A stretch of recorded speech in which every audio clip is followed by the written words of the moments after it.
So the final session is about just culture and why it's important for improved, and I put brackets around diving because actually it's applicable to all sorts of domains, more so from the high risk staff, but recognising that we all make mistakes and most of them are done with good intentions. There are very few that are there from a negligent point of view, genuinely negligent point of view. And interestingly, if you ask somebody to define negligence, it ends up being defined in a court of law as opposed to something that can be defined. Now, actually, would you agree from your perspective in the work side, safe side? Could you define negligence without going into a court of law? I don't mean to hold that as you as a work safe, but it's this. It's too big. How do you determine it's too big? Yeah. It's too broad. And one of the bits when we come to the end of this is having a little algorithm or a flow diagram that says, look, actually, were they trying to do the best they can? And the difficulty there's another book I'll reference in there, is when stuff goes to court, it's normally about breach of compliance rather than accident, causality, contributory factors, which is the difficult bit because then people don't actually learn about what happened in the event. Because they say, well, that's right, we'll just wait until the inquest happens and we'll find out what caused the accident. It's like, not really, because that's not what the purpose of that is. I know from my perspective in the UK, a coroner's inquest is to determine cause of death. It's only when you've got a good coroner who will look at cause of death. And I would see whether or not it's the same across here, which means that the learning is limited. So trying to change attitudes to non-fatals so that people can talk about them. And there are lots of issues around that, but it's an ongoing process. So aviation is often held as an example. Sorry? Just make a quick comment. Go. One of the things that I think probably comes out of this point, that is the difficulty, say students who are going into a dive course have when they face the waiver signature. I don't know whether that's something that you want to expand on, but I know it's something where the negligence factor in terms of what is regarded as being a fair and appropriate expectation of the instructor versus what actually might happen. So in the UK, it's dead easy. You can't waive that away. So in the UK, I don't know if it's, in the UK, you can't sign away liability. So the waiver forms that students sign, it is the negligence on their part of the student. It is not negligence on the part of the instructor. You can't sign that away because that goes against UK law. So look, actually, I'm employing you to be a credible person, a competent person. I'm not going to sign this and say, I don't care if you're incompetent. I think the answer to that is what it is. It's actually an acknowledgement of risk more than anything. It's just simply stating that you're undertaking an activity that has inherent risks. And the assumption is that people read what's on those waivers. It's from my perspective, it's about risk transference to individuals away from those bits. Because people reading that form, it means nothing in terms of genuine hazard identification to what it means to them. I understand the process of why it's there, but in terms of a value, if you ask somebody who's, they've done their class, they've signed the liability waiver forms, and then you go to them and say, what do you think the risks are? How credible do you think those risks are? Well, in fact, here's an example. A business coach of mine learned to did their Discover Scuba Diver on the back of a cruise liner going out to the Caribbean. And they did the stuff in the pool, and they were going to an island, and they advertised a shark diving trip to a nursery. So they could go and look at some sharks. And there were a whole bunch of the passengers who went, ooh, sharks, they're dangerous, we're not going to do that. And my colleague's perception was, well, they're not going to put us anywhere dangerous, so the sharks must be safe. Okay, fine. Which is a fair assumption. Now, what didn't come into her mind was the fact that this was at 30 metres, so they were taking people who'd been DSD certified in the back of a cruise liner in the pool, and their first dive was to 30 metres. And that risk did not cross her mind at all, and she was off her face going like this. And the instructor the guy's going, yeah, up. No, we are going up. And so that's my perspective of the fact that, yes, we have these forms, but do they meet what the intent of those forms are? And I would argue that they're not, from that perspective. I get why they're there, because it's about, no, we don't want to be liable for that. But I don't believe they actually add the value they should do from that perspective. Now, is there any evidence to prove that? No, which is why it's very difficult to turn around to the agency and say this has no value at all. Absence of evidence is absence of a problem. So, which, I didn't mean to disappear down that rabbit hole. It's a good point. Come up with a different solution? Yeah, you've got to spend more time educating people during the classes rather than get the sign off on that point of view. Right. Okay. Awesome. Right. So aviation's often held up as this, oh, look at this. This is how we do just culture. And that's how we've got to be as safe as we are. Until you get operating into certain areas where just culture does not exist, like the Middle East. And this was in September 2015. There was a Qatar Airways A330 getting airborne out of Miami. And the pilots taxied onto the runway at night. There were 4 pilots on board. They taxied onto the runway about 1,500, 2,000 feet in from where they should have done. Confusion on the intercom, the radio, all that was going on. They basically entered the runway. Instead of way down here, because they were really heavy, they entered about 2,000 feet in. And lined up, got clearance to take off. And as they took off and ran down the runway, let's see whether or not this works. This is the upwind end, the far end of the runway, and they hit the approach lights where that second arrow is. And that is the damage they caused to the bottom of the aircraft. Oops, I'm losing this. It was an 18 or 46 centimetre gash.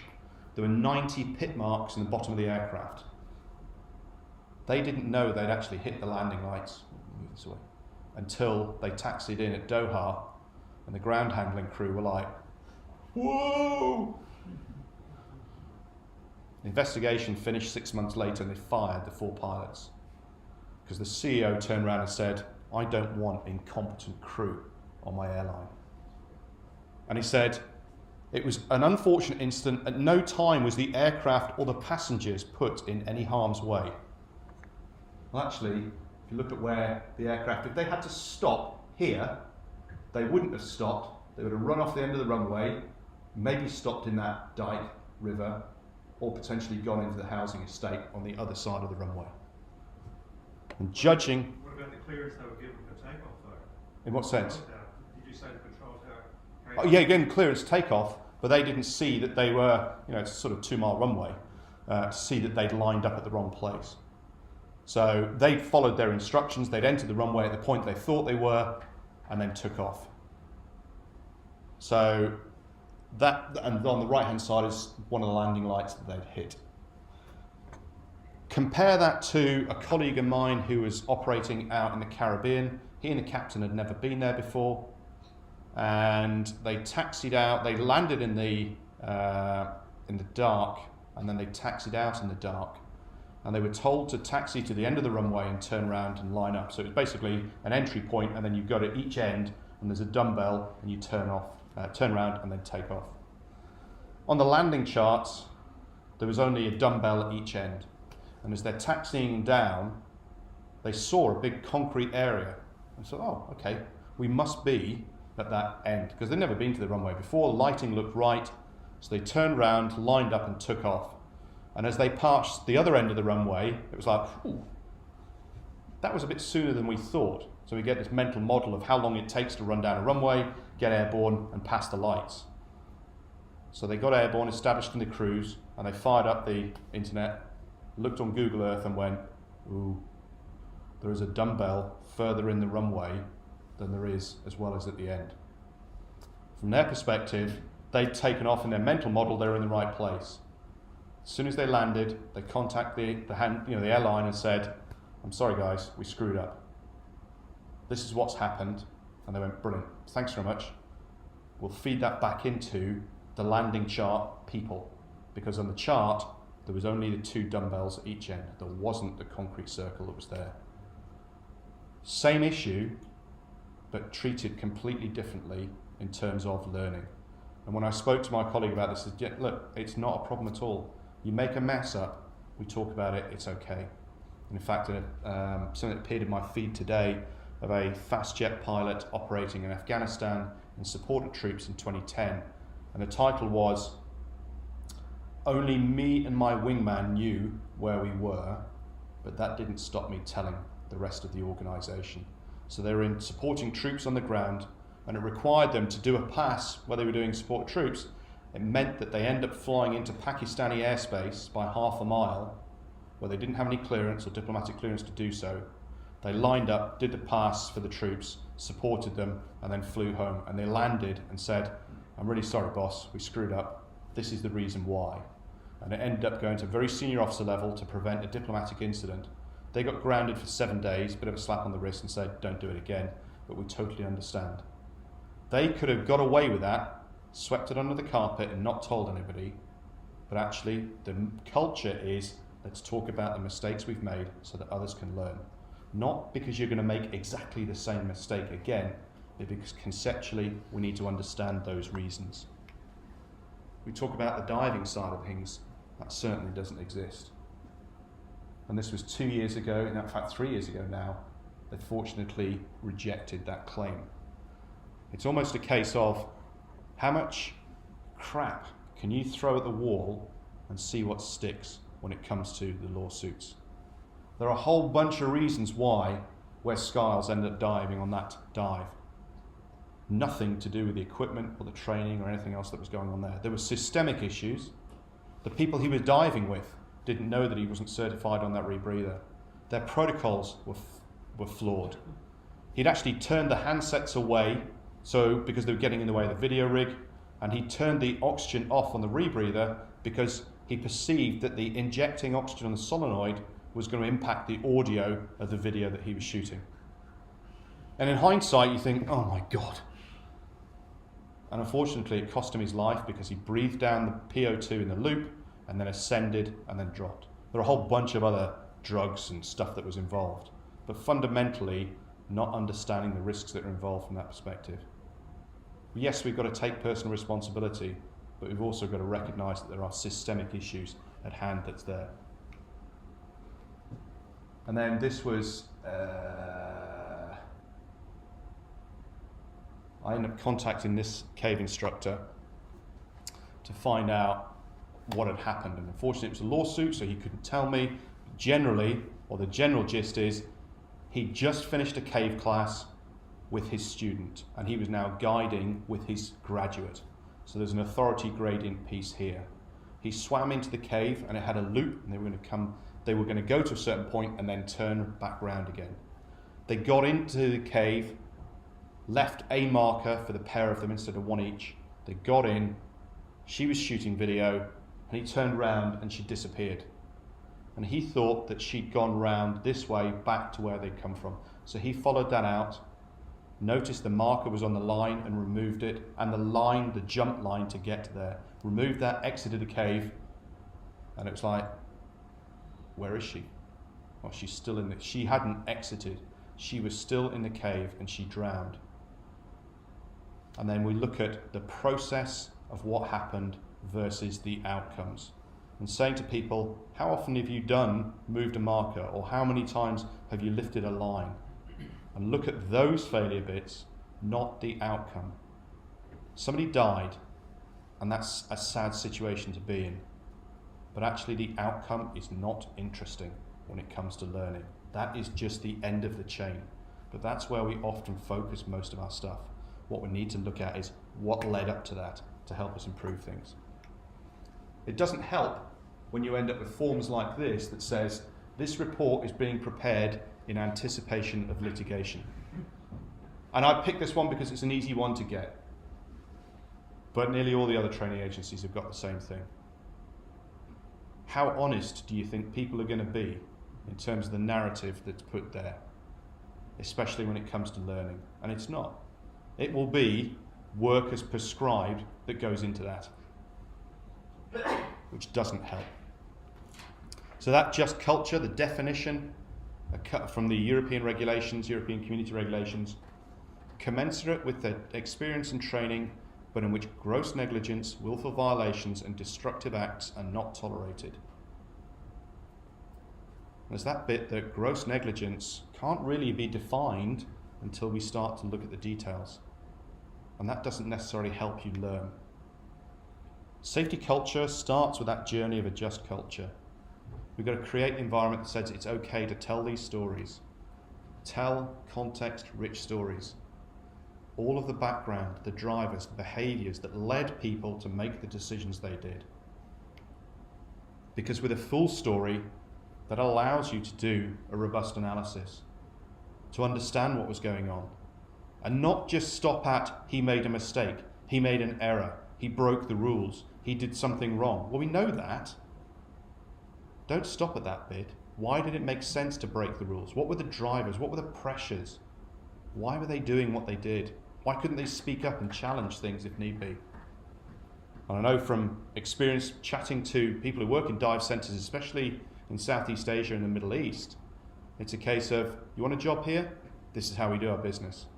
I don't like that. Fine, see you. We'll find another instructor then and move on. And just really hoping that you don't cross that failure line. We end up with an accident. So if we've got that rich story, we can do the analysis, which means that we can develop rules. And those rules aren't more procedures and regulations. They're about social rules and social behaviours that says it is okay to talk about failure, that we can learn and share those stories. And I get that there are challenges with this in sort of commercial frameworks, but there's nothing to stop it happening in a local area and then anonymise and share the stories. Because we recognise then that we're part of a system that's dynamic, it's adaptive, that you can't write rules for every situation. We've got to give people the framework and why something is done a certain way, not stick to the rules. Because if you create that knowledge, that mindset that says we're part of an adaptable, dynamic system, and we can't write rules for every situation, we now have to think differently. How am I going to solve this problem? Resilience is that ability to bounce back when things change, as opposed to sitting there going, this doesn't fit the book. How do I deal with it? Because even if you wrote everything in a book, you'd never be able to put it into a training system. And because we recognise that we need to be resilient, then we have that just culture, because people are fallible, we make mistakes, and there are very few situations where negligence is a genuine issue. And the reason why is because blame is the enemy of safety. And Nancy Leveson does a lot of systems engineering work, a lot of work, she works at MIT. And this concept here that we have two possible goals from a safety investigation. One, find somebody to blame, pin it on them, fire them, fine them, whatever. Or we can learn how and why it happened. Those are almost mutually exclusive investigation processes. Because if you want to learn, you've got to get all that detail there. That means that you're going to unearth things that people might not want to hear about. But actually, if we don't do that, we're hiding things and we're just storing failures up for the future. Blame is that legal or moral concept. Nancy's an engineer by trade. It's not an engineering one. And if we want to make things better, trying to engineer, as it says, engineer a safer world. If we focus on blame, these are the outcomes. And invariably, when I talk to people about incidents or accidents, and fairly well-known ones or extreme ones, one of the first questions is, who was that? It's like, it doesn't matter. It's irrelevant who the person is. And the problem with the sport technical community is it's a pretty small world. And it's very difficult to hide the stuff that's going on. Because everybody wants to know the details of the person and why they screwed up. How could they be so stupid? As opposed to turning it round and saying, how did it make sense? And actually, it doesn't matter who it is from that perspective. So if we don't have a just culture in place, what happens is we have half stories, third stories. We don't actually get much at all. We just get outcomes. We need to have those rich stories, because if we don't have all the detail, how do you do the analysis? And I know that's a constant struggle we all have in the research communities and in terms of improving, Incident reports don't capture this sort of information because actually, until recently, nobody's really thought about asking for all of these context-rich bits. What are the precursors, the error-producing conditions, the factors that led into it, as opposed to stupid diver, that was the reason why. With that limit and analysis, what happens then is, I'll tell you what, we'll write another rule. We'll write another procedure to make sure that that doesn't happen to that person in that activity, as opposed to looking at the wider concept and the wider piece and saying, how did it make sense? What are the systemic factors that are at place here? And the example of, say, ditching the weight belt earlier. The fact that if you blaming divers for not ditching their weight belt and not understanding the context because the practice doesn't allow it to happen effectively, don't be surprised when people are in a panic situation, their brains are taking the shortcut, and they A, don't ditch it, or B, ditch it, but then don't drop it, and they still sink. So think about the context that goes on, and with the positions here of some of the supervisors and the investigators. Go on, Dave. A classic in that regard is having integrated weights, and I don't think anyone practices integrated weight drops, and the actual containers themselves cost about $120. So people have some sort of financial disincentive to drop them, but in fact it should be part of routine training. Perfect. And the other bit, talk about the system design of integrated weights, having Velcro to stop them falling out. It's great. Okay. Velcro tears that way dead easy. Velcro has a really terrible shear force. It takes a significant amount of effort to tear Velcro that way, which is the other reason that people can't ditch when they need to. But yes, from a training point of view, I can't afford to lose that from that point of view. So you don't practice what you need to do. Go on, yeah. From cruising on 58, when I learned to dive in 1976, when I did, it was under the British Sub-Aqua Club, the original ones that they had, and that was designed for the military. Yeah. So the training they did there was like over the top. The skills people learned in their capacity as divers was incredible. Of course, the equipment was rather prehistoric in that stage too. But over time, we've been instructed on with Jack and the rest of it. Over time, we've seen the whole industry evolve and the training with it. And I kind of agree that the preparation of divers now is nowhere near what it used to be. And dropping of weights and equipment and having to free dive down 6 metres to put it all back on again. Yeah. And that type of thing is stuff you just don't see anymore. So yes, to some degree. It's why I fell in with the wrong crowd with GUE, because that's from the mindset of train hard, fight easy from military aviation. That goes exactly into that mindset of saying, and actually, the bar is really high, which some people might go, well, you're a bunch of clones, you've got no choice, and that there are a whole bunch of negative stuff. And you say, well, actually, if you look at the standardisation, the safety record, it works. And people stay in the industry, because that's the other bit, is they don't get terrified because things go wrong, because they're anticipating from that perspective. But again, we go back to, from the agency's point of view, so where's the evidence it's not working properly? And if you measure safety by the number of fatalities, actually the numbers are pretty static. So actually, that means that we're not doing anything differently or a way to improve those things. Well, the evidence is the attrition rate. Or people leaving the industry. And, long-term studies say even British Sub-Aqua Club now, and that's one of the few areas where you get a database that's big enough to do this, but you're talking about only 10% still participating in 10 years. Yeah. And so what's happened is the 90%, you've got a good diver effect, you've studied the good divers and you don't find the evidence of problems because you don't take the cohort and follow it appropriately in a prospective way to identify the 90% that dropped out. Exactly.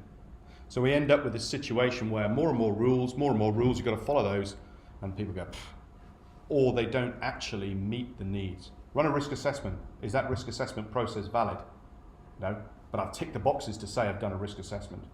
And that's one of my classic bits of, so all those in here who use risk assessment matrices, probability times consequence. How do you work out your probability of an event happening? He just did that. That's what he just said. Yeah. And that goes into, from my perspective, that is uncertainty management. It's not risk management. Because when risk management is where you've got hard data and you can turn out what's going to happen and the consequences primarily about finance we manage uncertainty through emotions and biases and heuristics. And if we don't know that this stuff happens, well, it doesn't come into our decision-making process. And I get there needs to be something, but you're potentially creating false safety or a false confidence about what's going on. So adding more and more rules doesn't necessarily help, and what it does do is it forces people to operate in silos. And in the diving context, equipment, training agencies, dive centres, divers, when actually we need to go across the way and look at systems, and from that first presentation, that we need to look across the system and not down the little bits, because safety is created by people using all of the things within the system, the people, the tasks. A critical element in the legislation within this state is the safe systems of work. And when investigations are going on, we investigate the system, not the individual. I would say 90% of investigations I receive from companies involving incidents and that type of thing will normally blame the individual. When we analyse it and start to break the system down, right? And it's true to state that I would say almost 100%, or not 100%, but close to it, that the system fails the individual, and also the individual failing the system. Brilliant. And it's not until you start to break it down and show people. Going back to what you're saying before, you have to demonstrate due diligence. So therefore, you've got to have in place the steps and the balances that you've done in order to ensure that what they're doing is done in the safest possible way. Definitely. And there's always going to be some level of residual risk that somebody has to accept from that point of view, because we can't get to zero from that perspective. But yes, and that's, from my experience outside, in lots of other domains, they're nearly always systemic problems rather than the errant individual. Yes, you're always going to get the outlier, but most of the time the system fails the individual or sets them up for failure. Which means that actually we end up with a weak and a fragile system that the individuals or the teams or whatever are unable to deal with the uncertainty. They're trying to follow the guidance, the rules, the practices or whatever, and they're unable to think outside the box, which is where we go back to this work is imagined and work is done piece, trying to understand what it means to people and closing that gap by having the conversations and creating the culture, the psychological safety within your organisation to say, okay, tell me what you really do, and not being afraid of that. And sitting there going, oh my God, what are you doing that for? Well, because actually we can't do the job otherwise. So let's go back to that safe systems work. How do we change this? Use the experts at the front line to manage this. There are a number of models that are out there that talk about culpability or understanding of how it makes sense. And this one comes from James Reason, one of the guys behind the sort of whole human error piece, is to start off, whoops, I'm going to lose my thingy again. Were the actions intended? Yes or no? And you've got these flow diagrams. And we get to the end on that side, and then we're talking about actually being set up for a fall from the individual, by the system setting the individuals up for a fall. And importantly, it's to start at this end and identify systemic problems before getting to the individual side. Unlike this one, which starts at the other side, which starts going from left to right, because that's how we would normally read stuff. But importantly, there are two bits here. Substitution test. Will another ordinary person with the same competence behave in the same way, same circumstances, given all of those pressures that are there? If they are, it's unlikely to be an individual issue. And the same thing from the routine test. Has this event happened before to the individual? Okay, if it has, why haven't they picked that up? Is it a systemic problem that's forcing behaviours, the wrong behaviours, or has it happened to the organisation before? If those things have happened, why hasn't something changed? And discussions recently with an organisation talking about the fact that they've identified issues, but the finance teams are not putting something in place with the urgency needed. And so they're having to be stuck with this process. It'll be this, it'll be this, it'll be this. And all the time, the operators are holding the risk and not the finance team. Or in fact, the organisation are. And it'd be interesting to find out if something did happen, where the accountability would sit from that perspective. Another one from the Canadians. And what I'll do for anybody who's interested in these slides, if you contact me, I can send them through to you in a PDF from this point of view. So, guess who forgot to build this? Human error. Those outcomes are a function of the technical skills, the random, and that's the bit that we're looking for here, is this context. You need to understand that, and that's the just culture side. Do we learn from those? Can we provide a feedback into the system? Because those behaviours, what we're trying to talk about is good faith and bad faith behaviours. There are ways of addressing that as we go through. So we talk about bad faith, that violation, sabotage. People have got the best interest at heart. Most of the time they do. And then we could talk about whether or not they're set up as an individual or whether or not it's criminal failures. And we can react, and we've got different ways of dealing with this. Reactive sits in the middle. How do we deal with this? Do we go from a culture point of view, or do we be proactive? Build. There we go. So if you're in a criminal situation, well, it's easy. You punish them. They're breaking the law. Now, understanding why they broke the law is a different matter. We could supervise people, but then that is a bit potentially like punishment. So we're not necessarily helping things.